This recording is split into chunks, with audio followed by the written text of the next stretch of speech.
or OEM provided, embedded connectivity? I am not familiar with it. Autonomous cars I am. Connected cars I'm not. So what I mean by connected cars is you plug something in, a dongle or a device into the OBD port, and it can read off, error codes, and it can read off how fast someone's braking or accelerating. It has sensors built into it to figure some of that out. And then based on that, you either enable better driving behavior, or if there is a problem with the vehicle, you can encourage the consumer to take the vehicle in for servicing or repair. So those kinds of devices. Well, the concept is great for anybody that's doing underwriting and cost analysis. You can certainly get some good historical data from that and understand your pricing and be more accurate with your pricing. Right. I'm just not familiar with how it plays into the product yet, but I certainly see lots of applications for it. Okay, so let me describe a little bit of the proposition. Dan, feel free to step in if I'm missing anything. So essentially, this is a device that will plug into the OBD port, right, of the car.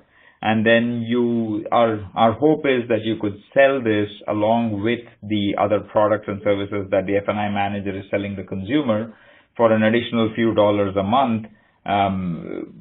It would give the consumer a few benefits and the dealer a few benefits. In our mind, the benefits for the consumer are it's peace of mind. So if the car breaks down or some check engine light comes on, the device can figure out what's going on and notify the consumer through an app, or a call center agent calls the consumer and informs them of a problem with the car, right? So there's some peace of mind element for the consumer, so additional protection and so on.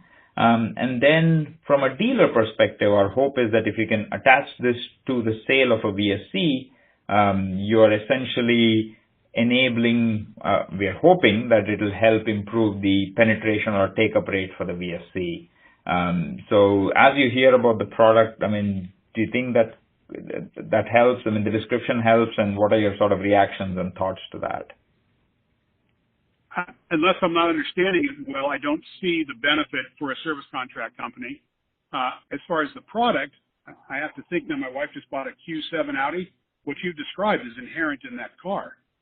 That car knows everything about her driving habits, the condition of the car. I mean, it's pretty amazing. So the intel is already built into her car. So unless it's something I'm not hearing in the conversation, it seems like what you're describing is already in this particular Audi. Yeah, so I think I'm not sure how that would benefit it. So in terms of the car, go ahead. It's going to vary manufacturer to manufacturer. Okay. So I don't understand it.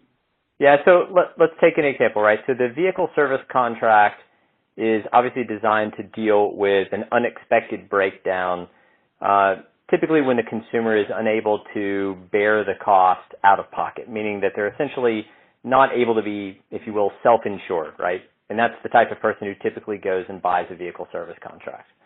Instead of having that expensive rainy day, they're able to buy something up front, and then that essentially protects them against the unknown at a low monthly cost month to month.